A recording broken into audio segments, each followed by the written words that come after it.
Sveiki, kaip sekasi? Aš esu Aleksandras Mota ir šiandien atsakysiu klausimą apie skausmą krūtinėje, kuris plinta į nugarą. Gavau tiek daug klausimų, tiek naujausių vaizdo įrašų komentaruose, tiek apskritai visuose vaizdo įrašuose. Jų yra daugiau nei 120. Taigi, tai labai daug klausimų, dėja negaliu atsakyti visiems.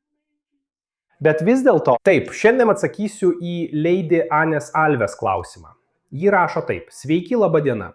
Mano vyras jaučia skausmą po krūtinę, kuris eina į nugarą dešinėje pusėje. Kas tai galėtų būti? Na, Lady Anė, štai kaip yra. Yra daugybė dalykų, kurie gali sukelti arba prisidėti prie šio skausmo. Ar ne? Jei būtų kairėje pusėje, būtų šiek tiek labiau neramu. Kodėl? Nes širdis yra kairėje pusėje ir jau būdingas skausmas už krūtinkaulio, tiesa? Tas skausmas krūtinėje, plintantis į nugarą, į mentę ar net į kairę ranką, gali būti ženklas, kad širdis siunčia signalą, jog reikia atkreipti dėmesį, atlikti įvertinimą. Gerai? Kadangi šis tavo vyro skausmas yra dešinėje pusėje, tai jau verčia mus galvoti apie kitą krūtinės pusę, kitą diafragmos pusę, ar ne? Tai susiję su kepenimis. Aš nesakau, kad tavo vyro kepenys turi kokių nors problemų. Bet mobilumo sutrikimai, kepenų judėjimo pokyčiai dažniausiai sukelia tuos maudžiančius skausmus šioje srityje. Po krūtinę, kurie kartais plinta į nugarą. Gerai? Kitas dalykas, kas gali būti, tai šonkaulių mobilumo sutrikimas. Šonkauliai yra iš abiejų pusių, ar ne? Įsivaizduok, kad kiekvienas mano pirštas yra šonkauliai. Taigi jos turi atsidaryti į priekį ir į šoną, apatiniai šonkauliai. Gerai? Po krūtinę. Jie turi atsidaryti į priekį ir į šoną, ir simetriškai. Kai kuris nors šonkaulis gerai nejuda, jisai trukdo judesiui ir tada atsiranda skausmas pačiame šonkaulyje, ar ne? Raumenų skausmas. Arba kartais net koks nors nervelis, kuris yra paveiktas, suspaustas, sukelia tą nemalonų skausmelį. Gerai?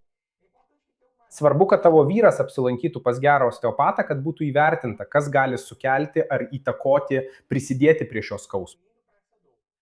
Dažniausiai tai būna paprastas dalykas, gerai? Bet tikrai verta tai įvertinti. Iš karto, ką tu gali padaryti, ar bent jau patarti. Parodyk šį vaizdo įrašą savo vyrui, gerai? Arba bet kuriam kitam žmogui, kuris jaučia panašų skausmą. Tu gali padaryti štai ką. Padėk rankas čia po krūtinę, štai taip. Ir kvėpuok, stebėdamas judesį. Nereikia daryti tokio kvėpavimo, nereikia iš karto pripydyti ar visiškai ištuštinti. Pabandyk kvėpuoti ilgiau.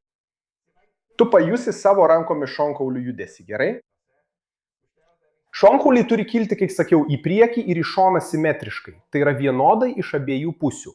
Jei dešinė pusė nesiplečia, arba jei tavo vyras kvėpuoja ir daro taip, žiūrėk, atsiveria tik viena pusė, tai ženklas, kad tiems šonkauliams reikia daugiau judesio. Šonkauliams ir diafragmai taip pat, gerai?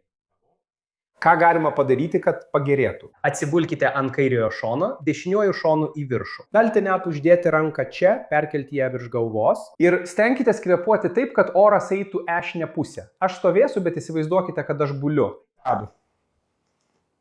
Mano lovo yra čia. Atsiguliau. Taigi žiūrėk, guliu čia, ranka čia viršuje ir kvėpuoji taip, kad norėtum pakelti šiuos apatinius šonkaulius. Čia žiūrėk.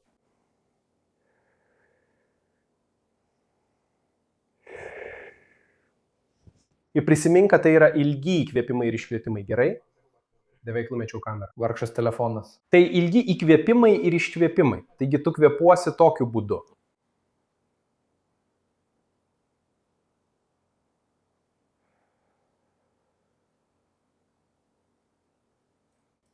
Iš pradžių gali būti sunku judinti šią sritį.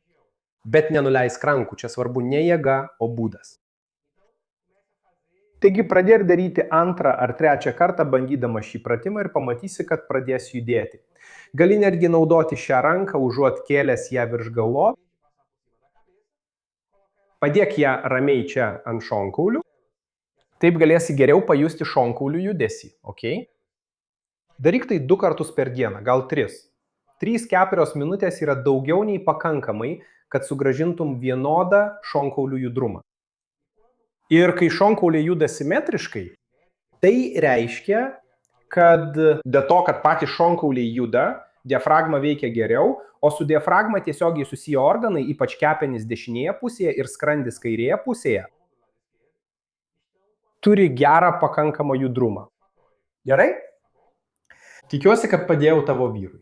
Ir kiekvienam, kuris jaučia šį šonkaulių skausmą, šiuos skausmus ar nugaros skausmus, kurie plinta. Gerai, kurie eina palei šonkaulio liniją. Bet primenu, kad svarbu pasitikrinti. Gerai? Nes dažnai šie skausmai gali sklisti iš kitų problemų. Taigi, čia ir baigsiu. Didelis apkabinimas ir iki kito karto. Su bičiu trai.